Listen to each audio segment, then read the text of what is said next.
Now, on a bit more of a serious note, we were trying to determine how you'd describe your brand of humor. How would you describe it? Funny. Hey there, everybody. Buckle up, because we're about to dive into a wild ride full of secrets and surprises about the kings of stoner comedy, Cheech and Chong. You know them for their hazy punchlines, their iconic movies, and that perfect vibe they bring to every scene. But what if I told you there's a whole lot more to their story that you've probably never heard? These guys didn't just stumble into fame with a joint and a joke. Their journey is packed with twists, struggles, and moments that'll make your jaw drop. Stick with me, because by the end of this, you'll see Cheech and Chong in a whole new light. And trust me, the last fact we're saving for the end? It's gonna blow your mind. Let's jump in. Picture this.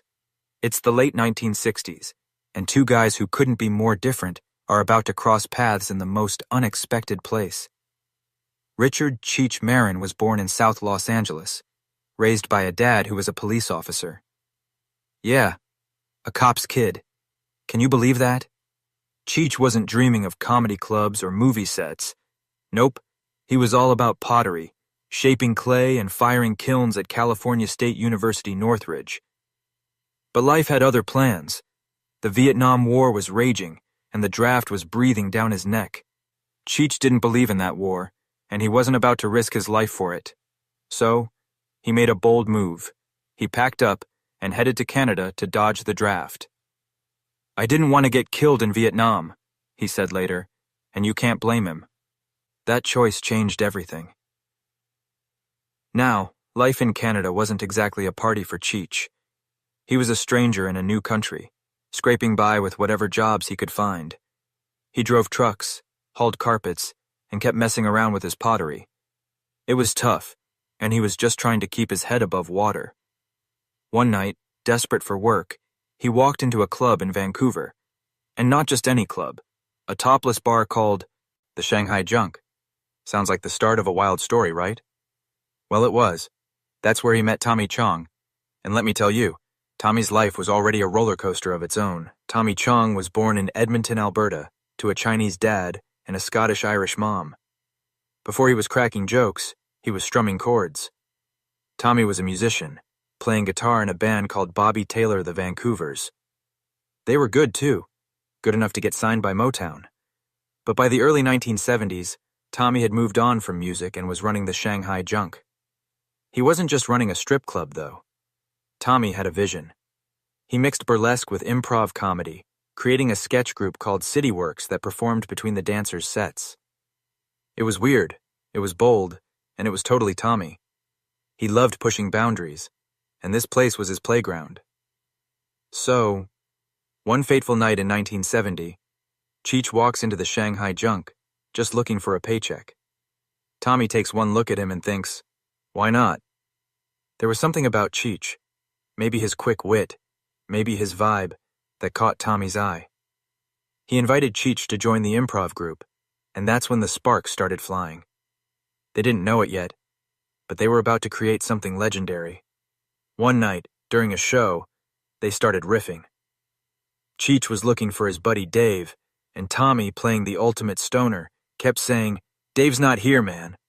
It wasn't planned, it wasn't scripted, it just happened, and the crowd lost it.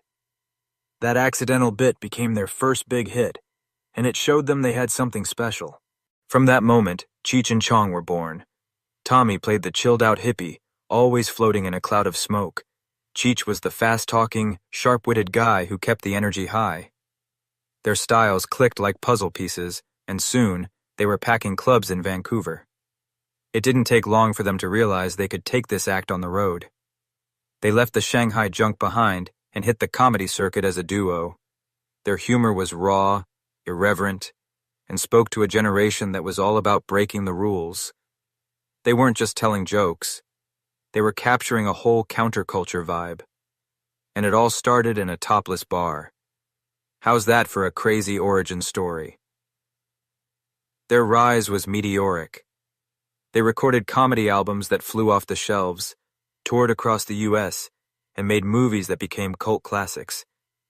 Up in Smoke, their first film, was a game changer, turning them into household names. But as big as they got, things weren't always as chill as they seemed.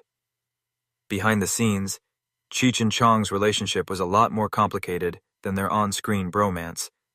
They weren't best buddies hanging out, smoking, and laughing all day. In fact, their partnership was more like a sibling rivalry, full of love, loyalty, and a whole lot of fighting. Cheech once said they were like brothers, not best friends.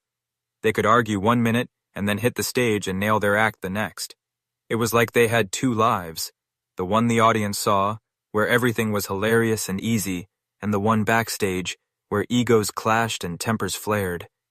Cheech wrote in his memoir that their chemistry was like a pearl forming in an oyster. It came from irritation, from pushing each other, but somehow, that friction created something beautiful. Isn't that wild? The very thing that made them so great together was also tearing them apart. One of the biggest issues was creative control. They both wrote their movies, but Tommy took the director's chair for 4 of their 6 big films from 1978 to 1984. For Cheech, that felt unfair. He was pouring his heart into their work, but he often felt like his ideas were being sidelined. It was a very touchy thing, he said later. Tommy, on the other hand, saw directing as a natural role for himself. He loved calling the shots, but that created a power imbalance that Cheech couldn't ignore. Things got so heated that, in a documentary years later, Tommy straight up told Cheech he didn't really direct. Cheech fired back. "That's a lie. I directed just as much as you." Ouch. Hearing them argue like that must have been a shock for fans who thought they were inseparable. By the early 1980s, things were starting to crack. During the making of their 1981 film, Nice Dreams, Cheech felt Tommy was taking over. Tommy wanted to write everything, direct everything, and make all the decisions. For Cheech, it was like being pushed out of a partnership they'd built together. He didn't want to be the sidekick in his own story. The tension kept building until 1985, when they released their album Get Out of My Room. Cheech had a new project he was excited about, a song called Born in East LA. He asked Tommy to help record it, but Tommy said no. That was the breaking point. Cheech went solo, turning the song into a hit movie. It was a big success, but it marked the end of their 17-year run as a duo. Years later, Tommy admitted he might have been the problem. He called himself a megalomaniac back then, saying that directing gave him too much power, and he didn't want to let it go. "Your word's God," he said, and that control went to his head. It's kind of sad, isn't it? The same drive that made their movies so great also drove a wedge between them. They did reunite now and then for tours or interviews, but things were never quite the same. Cheech even said there was still animosity when they got back together. Healing old wounds takes time, and for Cheech and Chong, it's been a long road. But here's the thing. Cheech and Chong are so much more than their stoner comedy roots. Sure, they're legends for their weed jokes, but both of them built careers that stretched way beyond that. Let's talk about Cheech first. Did you know he's a voice acting star? That's right. His raspy, charismatic voice has been in some huge animated movies. He played Banzai, the hyena, in Disney's The Lion King. How cool is that? He's also Ramon, the stylish lowrider in the Cars movies, and he voiced Stump, a funny beetle in Fern Gully, The Last Rainforest, alongside Robin Williams. Cheech's voice is so distinct, it's no wonder Disney kept calling him back. Tommy's no slouch either. He jumped into voice acting too, playing himself in a hilarious South Park episode called Cherokee Hair Tampons. It was classic Tommy, poking fun at himself and new age wellness trends. But their talents didn't stop at cartoons. In 2010, Cheech and Chong showed up somewhere you'd never expect, WWE Raw. Yup, they guest hosted a pro wrestling show. They were there to promote their Get It Legal tour, but they didn't just stand around. They got in on the action, joking around with wrestler Santino Marella about marijuana in his tea. It was ridiculous, it was funny, and it showed how they could fit in anywhere. Then there's the serious side of their story. Both Cheech and Chong have used their fame to talk about bigger issues. Tommy, especially, got real in a documentary called AKA Tommy Chong.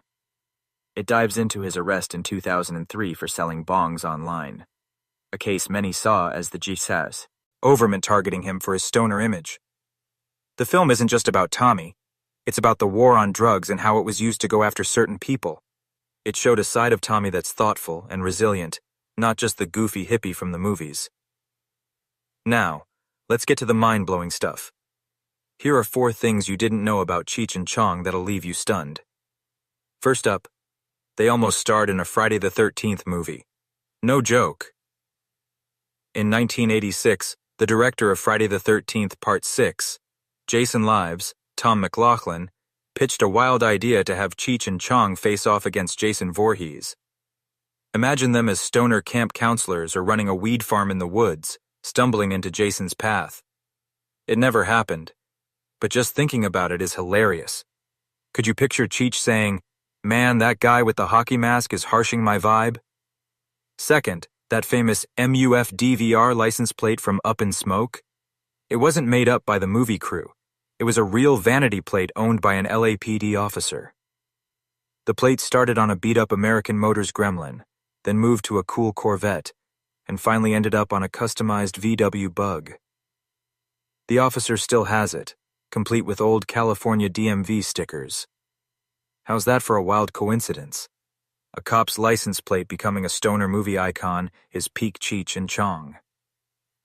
Third, Jack Nicholson, the legend himself, was in so much pain watching Up in Smoke that he couldn't stop laughing. Producer Lou Adler said Jack showed up to an early screening with a dislocated shoulder from a car accident. His doctor told him not to laugh because it had hurt too much, but Jack couldn't help it. Every joke had him groaning and chuckling through the pain. Those reactions actually helped the filmmakers figure out which jokes were the best. Oh, and that beat-up VW Beetle in the movie? It was Jack's real car. Finally, here's the one that'll really surprise you. The script for their movie Nice Dreams? It was only 3.5 pages long. Most movie scripts are hundreds of pages, but Cheech and Chong did it their way. The original idea was about them as landscapers secretly growing weed across LA, but it turned into a crazy story about selling pot from an ice cream truck with a giant clown face.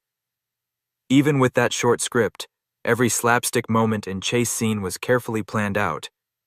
They made it look so effortless, but it was all crafted with precision. That's the story of Cheech and Chong, a tale of 2 guys who met by chance, fought like brothers, and created a legacy that's so much bigger than stoner comedy. They've made us laugh, they've made us think, and they've shown us that sometimes the best things come from the most unexpected places. So, what did you think of these crazy stories? Did they blow your mind as much as they did mine? Hit that like button if you loved learning about Cheech and Chong, share this video with your friends, and don't forget to subscribe for more wild tales from the world of entertainment. Click that video popping up on your screen for another awesome story. Thanks for watching, and I'll see you in the next one.